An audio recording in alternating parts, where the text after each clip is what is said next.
Hello and welcome to this tutorial on Stock Screener tool provided by marketinout.com. Market-in-out Stock Screener helps you find the best trading opportunities across multiple markets using a wide variety of technical and fundamental selection criteria. Let's start by clicking on the Stock Screener link on the left side of this menu. And you can see that we have many options in these columns for narrowing down the criteria you're looking for. In order to understand how this works, let's give some simple options a try. We'll start with Universe from the Category column. And from the various exchange options, we'll highlight NYSE and NASDAQ. We'll just hit Add Criteria here.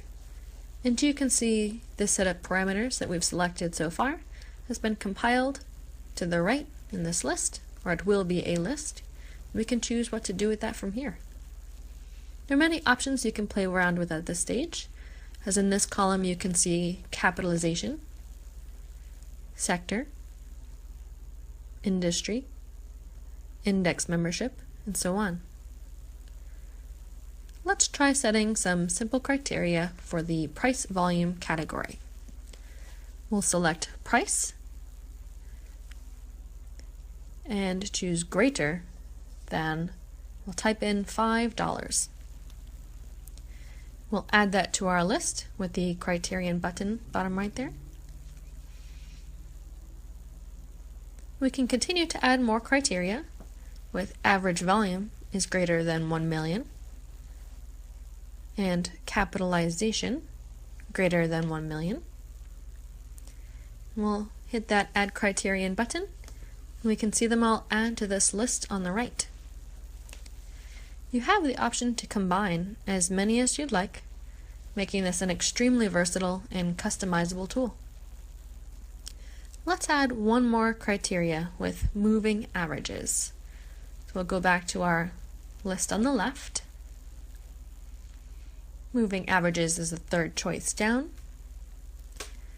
Let's do price crossed above simple moving average, or SMA, and type in 200. Now that we've chosen the criteria we're looking for, we have 5 in this list. We can give the search a name so it's easy to find. The name box will be in the top middle. And let's call this one MA crossover.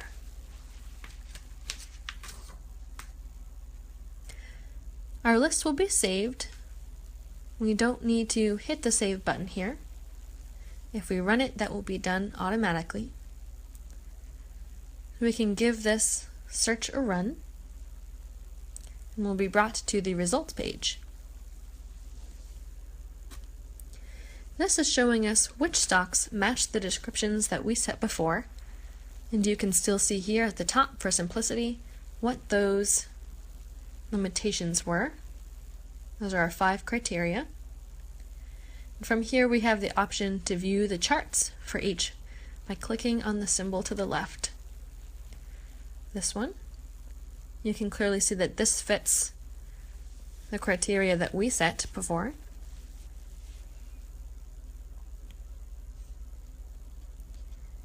Each of the 3 results will have one of these charts, all demonstrating that they fit the criteria we set. And right now, this format we're looking at is called the overview. We have the option to change that depending on whatever we think is the most efficient for our purposes. Let's try looking at the charts view. And immediately you can see how the charts view is advantageous if you're doing a quick comparison. We can also look at fundamental, and this is only the fundamental data for each of these stocks. I can show you the details view, and this displays more of the in-depth information about the 3 results. Maybe you're looking for more on one page. And finally, let's look at the timestamp view, which in this format, we have an additional column here in the middle. That's timestamp column, which will show us the date and time that this screener result was based on. Alright, let's switch back to the overview format. See the original view when we hit run. I can show you a printable version and see how that looks. Very easy to read. You have these options up top, and they're all going to be about how you want to transport or save this information. You can also export these results into Excel or a CSV. We can add these stocks to my portfolio or a watch list.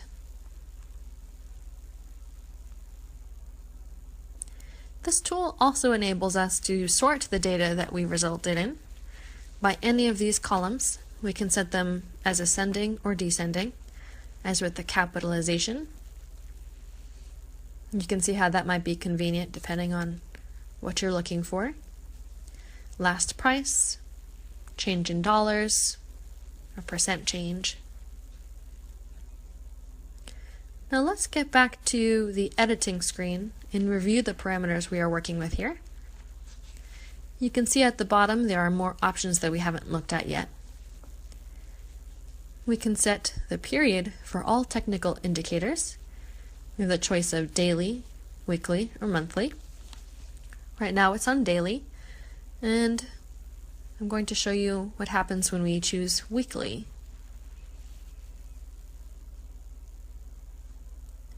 The middle option right there. And if we run the screener with that difference, you'll see a change in the results we have from when we had the daily periods. Here you can see immediately that we have more than the 3 that you could see before. We can review the chart for each of these. These charts are going to be weekly, with each of the vertical bars representing 1 week. And up at the top we have a W. So in case you were looking at many charts in one day, that W will remind you we're looking at a weekly chart. This information leads up to the last date on the right, and the same format is used on these charts for the other stocks we resulted in from this search. All weekly. Let's get back to the editing screen, and we can go back and switch this to daily periods. Now we can give historical screen a try, which allows you to specify a certain date in the past or a shift value by a specific number of those time periods that you chose above. As we have it, a shift of 1 with a setting of daily periods would be 1 day or 1 period shift in the past. If that was weeks, a period shift of 1 would be 1 week in the past. Let's try this with a shift of 5. And we'll keep this at 5 days. So when we run this screener, we'll be looking at a historical 5 days ago. Looking at our new stock results page, we can see it's indicated at the top that this is a historical screen and that the results fit our parameters 5 days ago. For each of the charts and these settings, there's this line on the right, and that is where 5 days ago is, and it will indicate that the results of this stock fall within our criteria on that 5 day ago line. The same line will show for each of the other results. And here's 5 days ago. The price crossed above simple moving average 200. quite simple to read, and each should have that in common. Turning to the editing screen, we can turn this historical option back off and review the emailing option. And here you can see that we have the option to have the results of your screener sent to your email on a regular basis. You can choose the time from this list to the right, and that's market open, market close, or UTC time.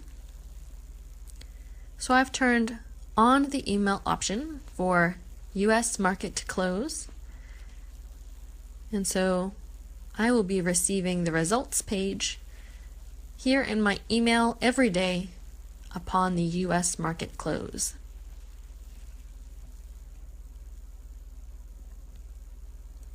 This page here, these results, will be what I receive every day at whatever time I chose to send them. Very convenient for keeping in the loop if you're away from your PC. Let's get back to editing, and I'll turn this email option off. You can check out the next one.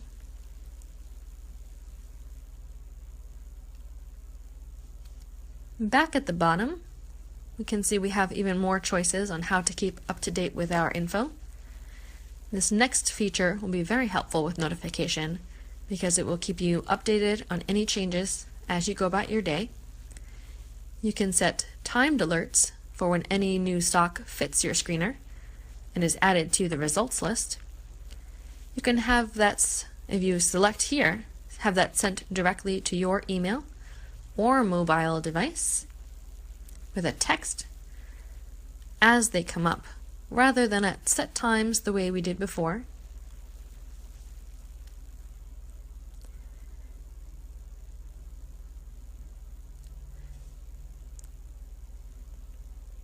There's also Telegram Messenger capability, and you'll notice that because this can happen many times a day, you do have the option of selecting the at close option.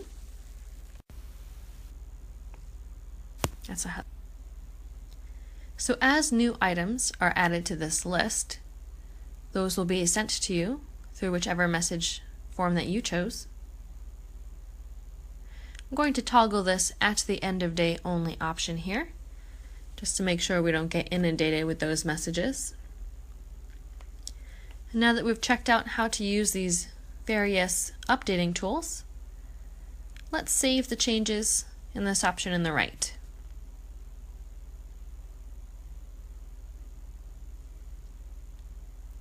And you'll see that after we save, we'll be automatically transferred to this My Stock Screens page.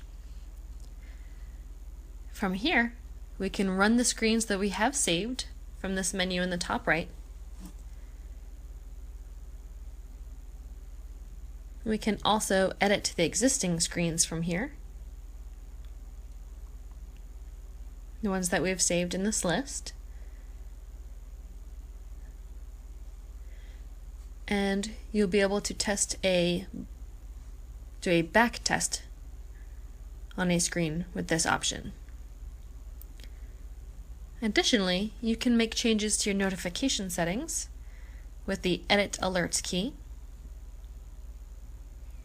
Now let's create a fresh stock screen from scratch, and we can do that from this option here on the My Stock Screen page, or go back to the beginning and do the same as before from the main menu on the left. This time, let's choose some different options and test them out. In the Universe list, we'll select Index Membership, S&P 500, add that criteria onto our list. And that's successfully transferred over to the right, so you can be sure it'll be part of the new screener.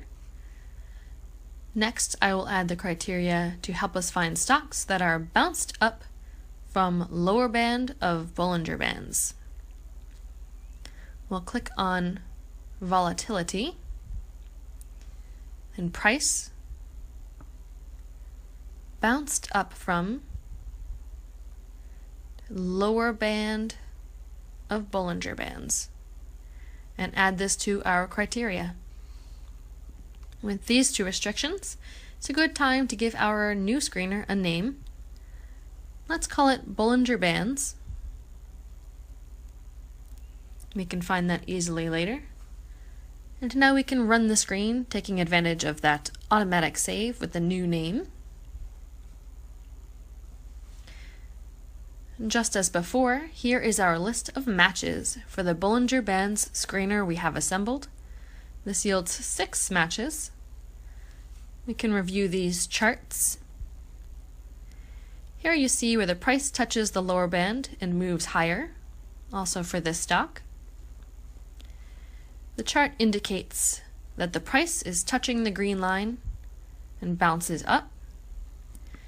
Each example shows the same occurrence, that touch and bounce happening, and so we know that we put our criteria incorrectly, and all these results match.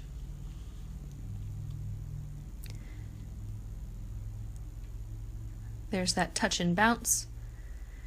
Let's head back to the editing page so you can make some more adjustments, as we'll now do with the second criteria that we have on the screener. If we want to change the criteria that we initially put on there, we can do that very easily. One of the other options to try out are the different Bollinger Bands criteria. Let's replace the search for a bounce up with a squeeze. To view the ones we've already established on the menu, we just click on it from the right side and we'll be sent part of the way there. We can select the criteria from this list. We currently have it set to find stocks with a price bounced up. So let's change this from the volatility group to Bollinger Band, and we'll do with a squeeze.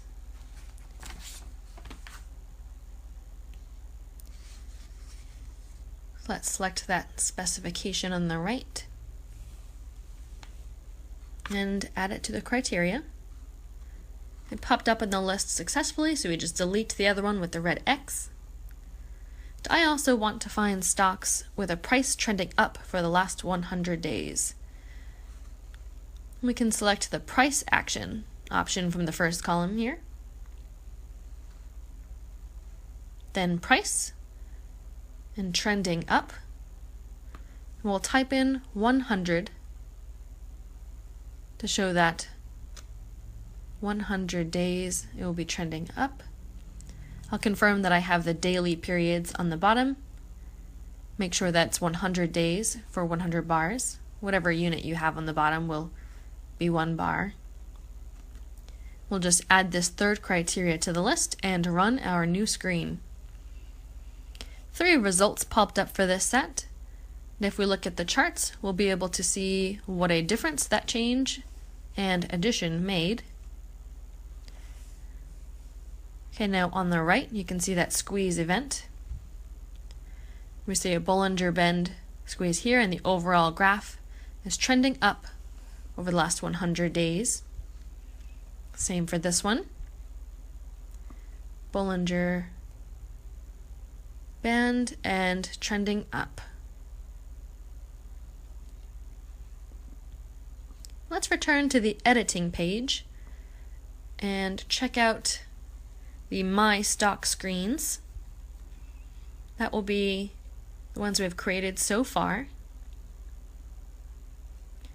Now that we have created 2 screens, both are visible in this list of recently created screens. Now if we want to create a new one based on a watch list, that way we can screen a very customized list of stocks. In order to do that, we will create a watch list from the far left column. Watch list is right over here.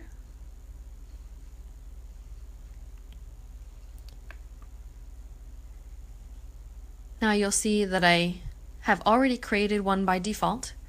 Let's edit it to reflect the stocks that we are interested in. And I'll add stocks to the watch list from this Add button up top. And let's start with Apple stock. and American Express, Boeing, Caterpillar, and we'll add Cisco on there. And just click OK, and we'll see that those stocks are now visible on this watch list.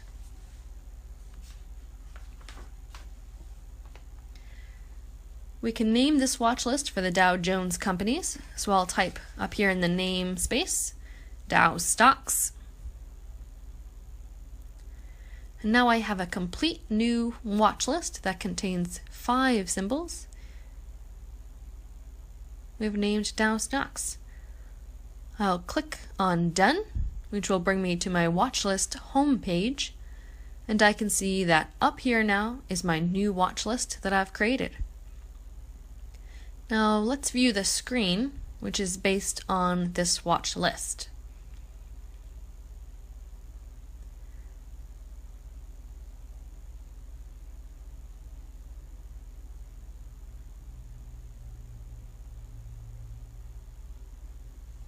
That would be on the left. We'll just run a new one using this tool. I'm going to create a screener, and we'll see that the watch list we've created will now appear in these lists.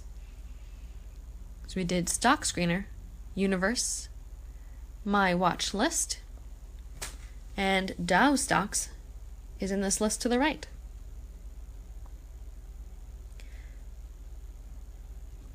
Additionally, let's specify one technical criteria to narrow that down further. Let's say oscillators, relative strength index at crossed below 50. And let's give this screener a name.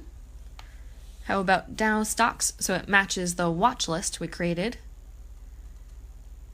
And now we can run this screen to reveal the results. Okay, we see where one stock from the watch list, that would be Boeing, matched the criteria we set in the screen, being RSI crossed below 50. We can view the chart for Boeing, and we really see where the relative strength crossed below 50.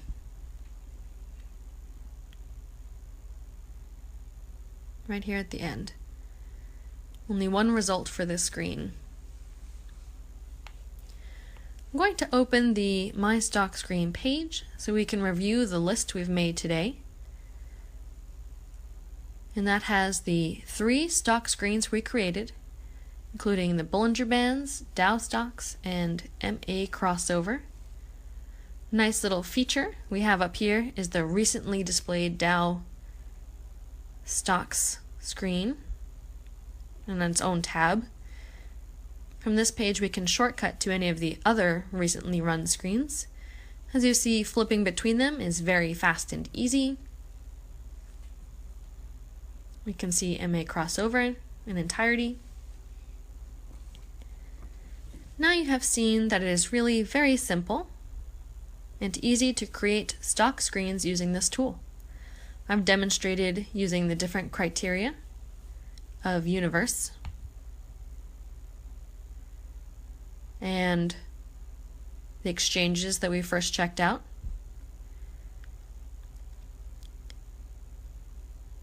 We looked at the index membership options, and finally we created a custom watch list and used that to make its own search. I hope this introduction will help you get started using the screener with some ideas. Check out marketinout.com and subscribe to our YouTube channel for more. Please feel free to use the comment section below to ask any questions you have. Thank you for watching.